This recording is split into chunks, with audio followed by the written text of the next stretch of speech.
सत्यासाठी आमची धडपड. महाराष्ट्र नाद न्यूज मराठी. काँग्रेस आणि वंचित युती झाली तर विजय आपलाच राहील, त्यांनी दर्शवला आत्मविश्वास. निलेश विश्वकर्मा. संपूर्ण नगर परिषद नगरसेवक व महानगरपालिका नगरसेवक भेटी घेत आहेत, परंतु अद्यापर्यंत काँग्रेसचा पाठिंब्याचं पत्र मिळालं नाही. काँग्रेसची सवय आहे, पक्षाला विचारतो, दिल्लीला विचारतो. बातमी सविस्तर येत आहे अमरावती येथून. जसजसा विधान परिषदेच्या निवडणुका मतदानाच्या जवळ येत आहेत, तसतशा अमरावती जिल्ह्यामधील नवीन ट्विस्ट पाहायला मिळत आहेत.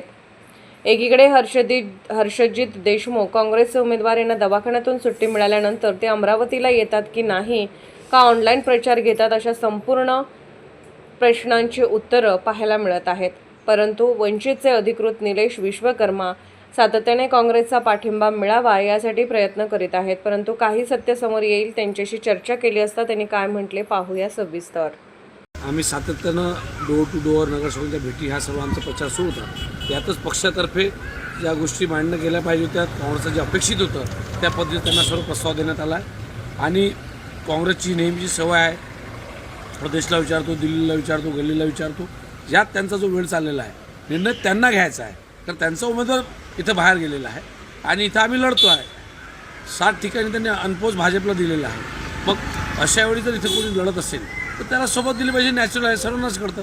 आणि मला तर उलट हे आहे की या जिल्ह्यातील नगरसेवक काँग्रेसच्या कार्यकर्त्यांना मोठा प्रश्न येत्या काळात उभा राहणार आहे की जर आपला फॉर्म, आपला उमेदवार हा निवडणूक लढत नसेल आणि दुसरा उमेदवार त्या ताकदीचा भाजपला टक्कर देत असेल, त्यालाही पाठिंबा द्यायला आपण 8-8 दिवस विचार करत असेल, तर कशा पद्धतीनं भविष्यात या पक्षाची वाढ होईल की काय होणार? काय तुमची भूमिका काय असणार आहे? आम्ही निवडणुकीला पहिल्या दिवसापासून एकला चलो होतो. आम्ही त्या दिवशी त्यांना सांगितलं काँग्रेसचा उमेदवार सक्षम नाही, आपण आम्हाला पाठिंबा द्यावा. पहिल्या दिवशी फॉर्म भरताना तरी त्यांचा फॉर्म भरला गेला. तिसऱ्या दिवशी त्यांचा उमेदवार हा नागपूरचा होता, नागपूरला चालला गेला. त्याची निवडणुकीची कोणती रणनीती नाही. आज तो इंटरव्ह्यू सांगतो, मी सोशल मीडियावर लढतो आहे आणि अनेक ज्या गोष्टी पुढे आलेल्या आहेत त्या तुमच्या समोर आहेत.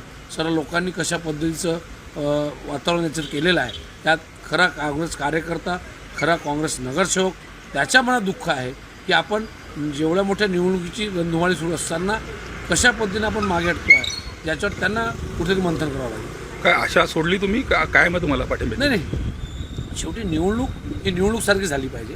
आज त्यांच्या मतांचं कुठंतरी त्यांना जर निर्णय दिला नाही, ते मतं कुठं टाकायचे ते संभ्रम राहतील आणि याचा फायदा कुठंतरी भाजपला होईल, असा त्यांचा जो काही अँगल असेल. आणि ही निवडणूक तुम्ही सांगतात की मोठ्या प्रमाणात इथं सर्व आयुधांचा वापर होतो आहे. म्हणजे सर्व आयुध जर वापरत असतील तर कुठंतरी याचे प्रश्नचिन्ह आहे की ही पाठिंब्यासाठी तर कोणी थांबत नसेल. बेल आयकॉनला क्लिक करून महाराष्ट्र नाद मराठी न्यूज चॅनलला सबस्क्राईब करा आणि ताज्या बातम्यांसाठी अपडेट रहा.